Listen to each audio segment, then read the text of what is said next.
কালকে সন্ধ্যার সময় বলে তার মধ্যে ঝগড়া হয়েছে, তাও ওইটা হসপিটালে সেটা শুনছি। কার সঙ্গে ঝগড়া হয়েছে? তারা স্বামী স্ত্রী ঝগড়া হয়েছে, এটা তাও করে শুনছি। রাত্রে বলে মোবাইল ভেঙে লাইছে, সিম ফালাই দিছে। তারপরে রাত্রে 2টার সময় ফোন করছে। আমরা তো সারাদিনে কাজ করে যাই, সেটা বাড়িতে ঘুমেছি, আর করতে পারি না ফোন। তা আমার ফোনে ফোন করছে অনেকবার, আমি ধরতে পারছি না। এবার মার ফোনে ফোন করছে, আর মা ধরছে। আর এবার মা এবার আমার ডাক দিছে, এবার উঠতে সেরা সবাই আমরা ধরে সেরা। রাত্রেবেলা যে ফোন করছে, কে ফোন করছে? ফোন করছে দিদির জামাই। ফোন করে কে কইছে? ফোন করে করছে দিদি বলে ওই ঘাসে ওষুধ দিই না, ওষুধ এটি খাই লাইছে। এটা কি গড়ে আসছিল ওষুধ জানা? তারা উঠানোর মধ্যে মনে হয় সবজি টবজি করে না, কোন সময় না রাখছে কি তত স্যার করতে পারি না। কি কারণে এই হঠাৎ করে এই আত্মহত্যার সিদ্ধান্ত? অনেক দিন ধরে ঝগড়া চলতেছে তারার মধ্যে, মানে স্যার বিয়ের পর থেকে তারার মধ্যে ঝগড়া। তো আমরা মান সম্মানের কথা চিন্তা করে, অনেক কথা চিন্তা করে সেরা এত কিছু করছি না। অনেকবার তারার মধ্যে ঝগড়া হয়েছে, তো ফোন করছে, আবার মিল গেছে গা। ঝগড়াটা কি নিয়ে হইতো? মানে আপনার বোন জামাই এই রান্না হয়েছে না, এইটা হয়েছে না, হিটা হয়েছে না। এরপরে কিতা কয় যে কইতো শ্বশুর বাড়ির থেকে টাকা লইয়ে আনার লেগা, মানে আমরা বাড়ির থেকে টাকা লইয়ে যাওয়ার লেগা এই কর সেই কর। এটি তো আর আমরা শুনাইতো না, দিদি ফোনে কইতো ওইটি। তারপরে অক্ষণ শুনছি সেটা আমার আরেক বোনের কাছে বলে, দিদি আমার কাছে ফোন করছে না, দিদি আরেক বোনের কাছে ফোন মেসেজ করছে, হোয়াটসঅ্যাপে মেসেজ করে কইছে বলে জায়গা সম্পত্তির লেগাও বলে প্রেশার ক্রিয়েট করছিল।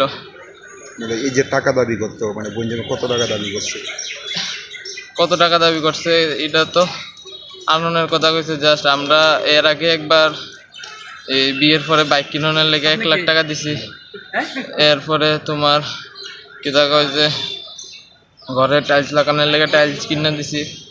এরপরে দিদি এটা চাইতো ওইটা চাইতো, যা যদ্দূর সাধ্য হতো স্যার দিতে চেষ্টা করতাম। এটা কি সামাজিক বিয়ে ছিল? হ্যাঁ, সামাজিক বিয়ে ছিল। কত বছর আগে বিয়ে? 2019-এর 30শে জুন বিয়ে হয়েছিল।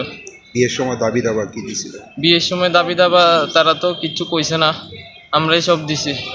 তারপরে এমনও কথা শুনছি বাইকের টাকা চাইছে, আমরা তো পরে দিছি। তো তারার বাড়ির থেকে একজনে এমন মন্তব্য করছে যে চাকরিওয়ালা ছেলের কাছে বিয়ে দিলে তো বাইক দেওয়ান লাগে বাল্লাছে। এটা মানে ছেলের আমার দাদা ভাইয়ের ছোট বোনে বলে কথাটা কইছে। কি মনে হয় টাকা বা বাইকের জন্যই কি বোনের সঙ্গে নির্যাতন করতো? স্যার বিভিন্ন রকমের অশান্তি দিত। ঘরে 5-7 রকমের তরকারি না রানলে হামেশা ঝগড়া হইতো। সব রকমের, দিদির একটা ছোটো বাচ্চা আছে, এটা রেখে সেটা ঘরে 5-7 রকমের তরকারি রান্না করা। এরপরে কিতা কয় যে কাপড় চোপড় ধোয়া, হ্যাঁ 5 মিনিটও বাড়ি থাকতো না। এদিকে যাইতো জুয়া খেলতো, এদিকে যাইতো করতো। তারা বাড়ির লোক একটা ক্লাব আছে, এটার মধ্যে জুয়া খেলতো সবসময় যায় সেটা। মানে বাড়িতেই থাকতো না। আগরতলা ওই দিনকে আগরতলা আসছিল, আগরতলার থেকে ঝগড়া হয়েছে। তো দিদি ফোন, ওই সময় দিদি মানে এত পরিমাণ ঝগড়া হয়েছে, তারা বাড়ির লোকের আরেকটা বাড়ি আছে দাদাভাইয়ের স্টাফের। তো ওই দাদাভাই স্টাফের ওয়াইফে আমরা ফোন করে করছি যে এমন এমন এমন ঝগড়া হয়েছে, তার মধ্যে বলে মারামারি হয়েছে। তখন দিদি বাড়ির থেকে বাইরে গেছিল গা, আবুরের একটা দাদাভাইয়ের কাছে, আগরতলার থেকে বাইরে গেছিলো, আমরা বাড়ি যাবো গা। তখনকার দাদাভাই ফোন করছে মার কাছে, তখন কান্নাকাটি করে দাদাভাই দিবাইরে বাড়িতে লিয়ে গেছে। আমি তো 9টা 9:30টার সময় ঘুমাই গেছি। ঘুমার থেকে হঠাৎ করে আমি সজাগ হয়েছি। সজাগ হওয়ার পরে দেখি হ্যাঁ আমার সাইডে দিয়ে এসে শরীরটা অস্থির করতাম। কী হয়েছে আমি ওষুধ পেয়ে গেছি, আমি কেয়ারে খাইছি। আমি আর মা বাবার অশান্তি আর বাড়তাছি না। মা বাবার অশান্তি আমি আর বাড়তাছি না। কে কইছে কথাটা? আমার আপনার মা বাবা কি করতো? আমার বাবা ঘরেই বয়স্ক লোক, মা নাই। মানে এই যে আত্মহত্যার সিদ্ধান্তটা মূলত কি কারণ? এর বাড়িতে ভাড়াটি আছে, মানে আমার শ্বশুর বাড়িতে ভাড়াটি আছে।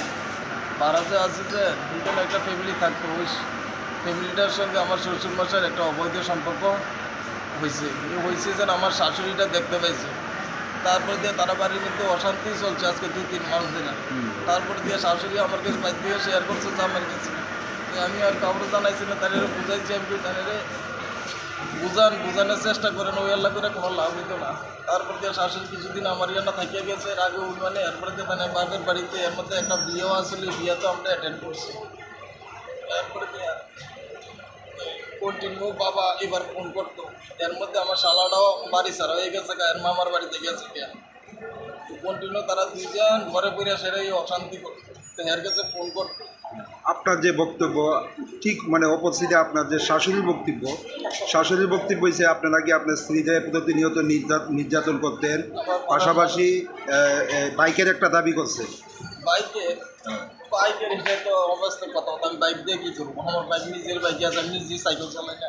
ক্যাশ টাকা দাবি করছেন, বাইক দাবি করছেন, সেই দাবি পূরণ না করার কারণে আপনারা কি নির্যাতন করতেন? কিছুই না, তারা শুধু এখনকার তারা শ্বশুর শাশুড়ি যে অবৈধ সম্পর্কটা এটা মিঠু মহিলা, আমরা তদন্ত করে দেখবেন পাড়ার মধ্যে তারা কিছুদিন আগে উড়াই দিচ্ছে এই অশান্তিতে মনে হচ্ছে। পাশাপাশি আপনি নাকি আপনার স্ত্রীদের মানে সন্দেহ করতেন, ফিলিংয়ের সন্দেহ করতাম আমি।